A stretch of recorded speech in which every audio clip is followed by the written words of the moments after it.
Well, look, ladies and gentlemen, thank you very much for accepting our invitation to the seminar. There's a real purpose behind the seminar.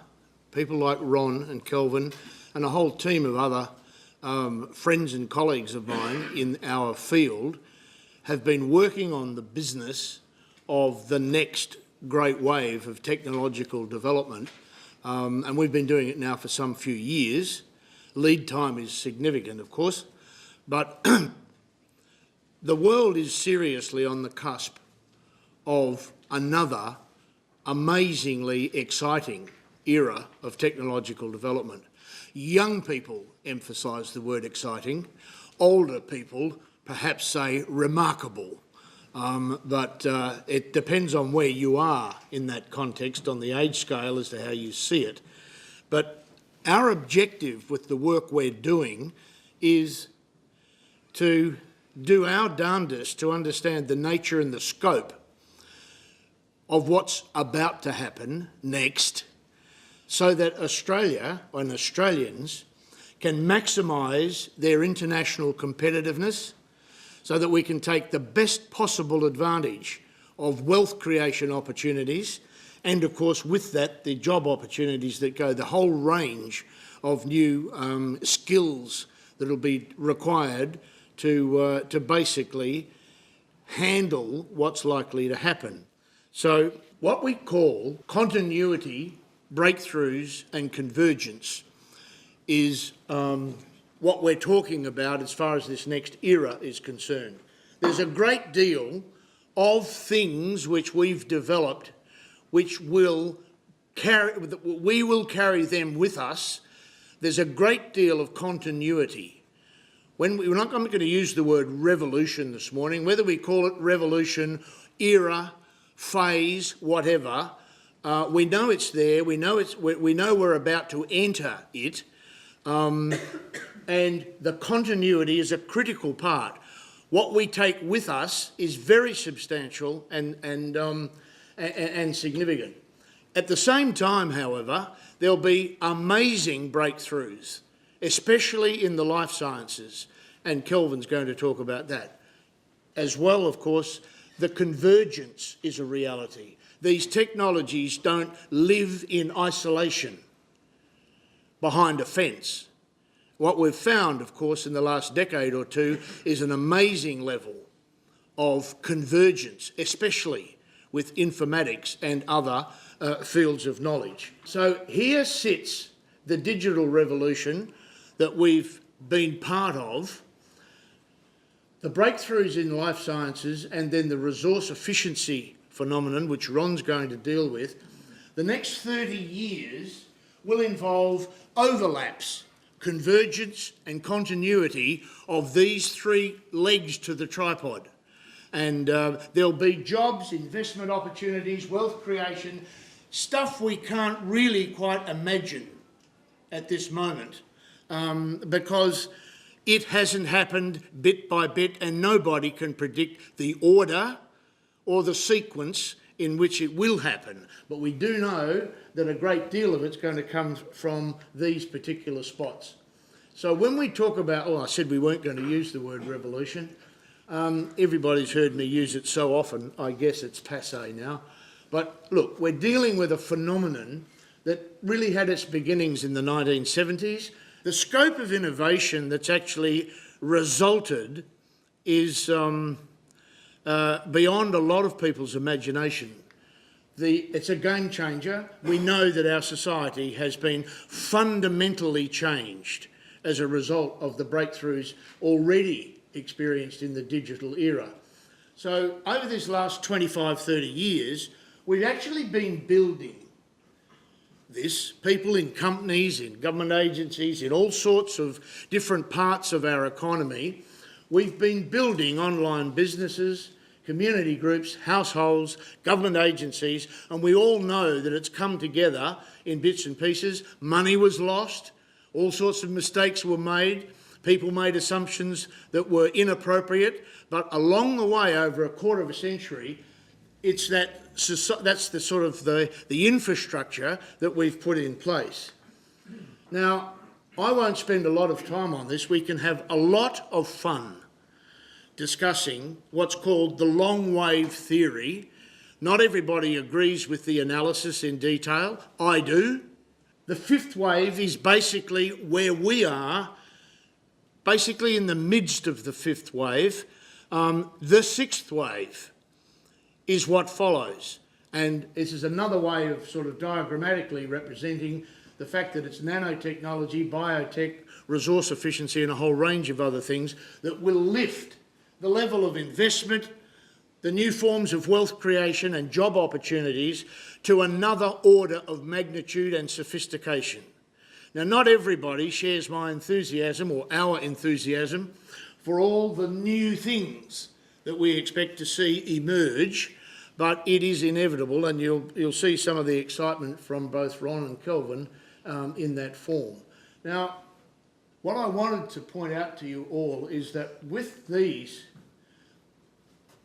60 or 70 year cycles of technological evolution, they actually break up into a couple of parts. There's the installation period and there's the deployment period. So when we talk about the mature phase of the digital era, this is the phase now from 2012-ish through to the 30s and 40s and what happens during deployment. If you think about the massive construction era with railways, the massive construction era, so it's the installation up front, the first half of the revolution, and the period that follows, the great half of the revolution, is the deployment or the mature phase with applications galore being spread. So the disruption that's been caused, lots has been written, a lot has been written in the past few years about the digital disruption. And I'm not going to read these slides, but you can see that it's the nature of almost everything that we do that is of serious value has been changed. And people have had to endure and handle the disruption. So we call it the high-speed network world, more people, more data, everything online. I heard only recently a rather gorgeous description, a world drenched in data. That's what's basically happening. And frankly, I can't imagine why anybody in this country in responsible positions in the last decade have bagged the NBN and couldn't imagine for a minute that we had to switch from copper, 100-year-old copper infrastructure to seriously modern glass, as we call it, the fibre era. Globally, you can see that number of 2 billion people online is going to double and treble very quickly. What I did was to single out and identify 7 or 8 of what we call the drivers. Remember, I'm only dealing with the mature phase of the digital era and a lot of the continuing developments that are occurring. Some of these things you'll be very familiar with, but I'll use the headings and draw your attention to the fact that the data, the information and some stats are in them if you decide you want to go back to use them. So what's driving this digital era for the mature phase through to the 2040s or thereabouts? The first one is the high-speed networks that I've just made a reference to. In a nutshell, in summary, the NBN, actually delivering gigabits and hundreds of megabits of bandwidth to businesses, to households, universities, institutions of all sorts. And it is so important that we don't get distracted by any sort of a discussion that fibre is better than wireless, is better than satellite, or the reverse order. We need, and we will have eventually, the very best mix of the best quality wireless, satellite, and fiberglass infrastructure. It's inane to talk about one and not the other. There's so many identifiable applications. And it's worth remembering and being reminded that the copper is 100 years old. It really has outlived its usefulness. A twisted copper pair was designed for voice. And the volume of data traffic passed the volume of voice traffic in this country for the first time in 1997. Since then, the overload, the expectations on copper, and we've done remarkable things with copper to extend its life. But we're actually at that point where this new high-speed network, and it's a critical bit of our global competitiveness. The second one is the reference here to social media. By 2012, there was 1 billion people per day accessing Facebook. Many of us think this is scary, and it perhaps has something to do with our age as to how scary it seems. But the move from customer service to customer intimacy and the virtual disappearance of privacy as a result of the work of the Big Five, I'm going to get it wrong if I try to remember, so one or two wonderful people here will help me. But when we talk about the Big Five, we're talking about Facebook, Twitter, Yahoo, Microsoft, and Google, of course. But those massive organisations have established the infrastructure and the methodologies that are basically drenching the nation in data, collecting it, organising it, and there are people in this room, I would suspect, that share some real concern about this question of the level of intimacy and the loss of privacy. But whatever we feel or think, social media will barnstorm ahead in a very big way. Then there's what we refer to as the mobility era, what we call the age of the app has arrived. And there are very specific little reasons why it survived, why there are so many hundreds of thousands of apps available, and that number's just going to increase. But it's the sheer mobility that did not exist previously with a wall-based telephone or a desktop computer. That issue of the mobility of devices, apps and services is one of the fundamentals for the change in almost everything we do. Big data and analytics, closely connected to the previous one, but the mountains of data that are being handled, collected, stored, manipulated and subsequently made available, transported, you can see the theme coming through. Some of us appreciate the significance of it, others don't. But it's the analysis, the analytics as it's called, the ability of supercomputing and other sophisticated forms of computing to analyse that data.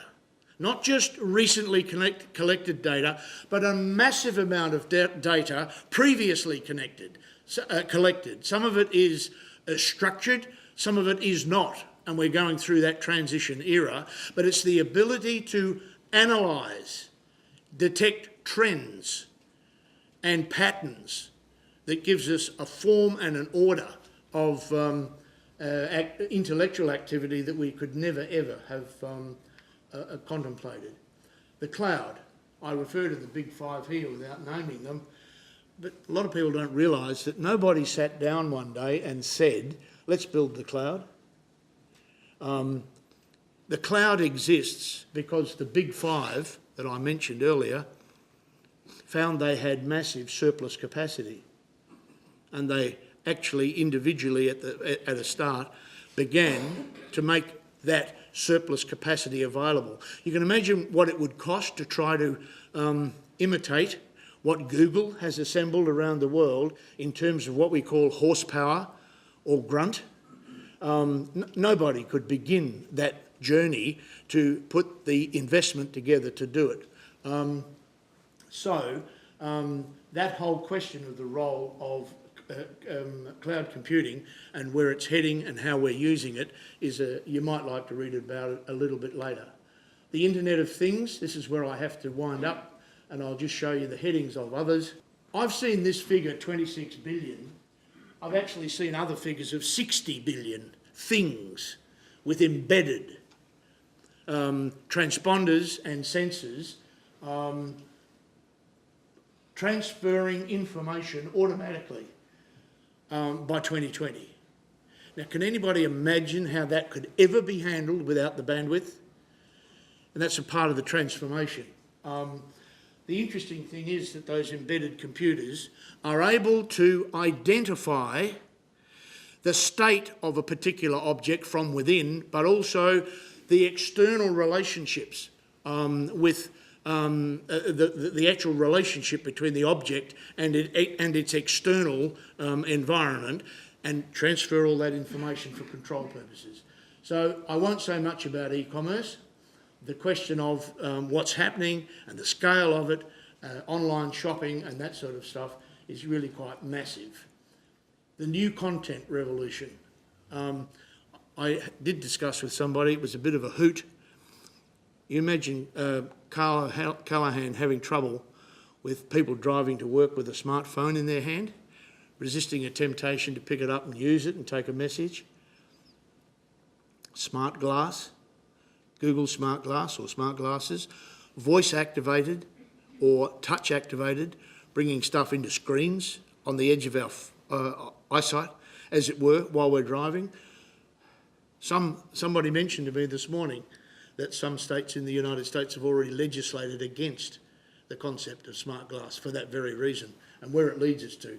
But the change, the disappearance of a lot of traditional media in this next era is a direct result.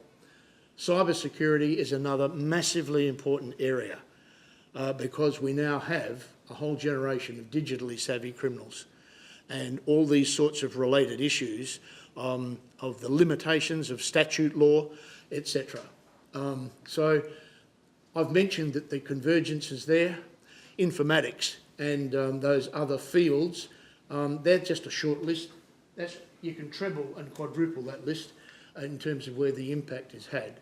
I wanted to leave you with this one. Connectivity, the links that are undeniable, and this is where we are at with the actual digital era.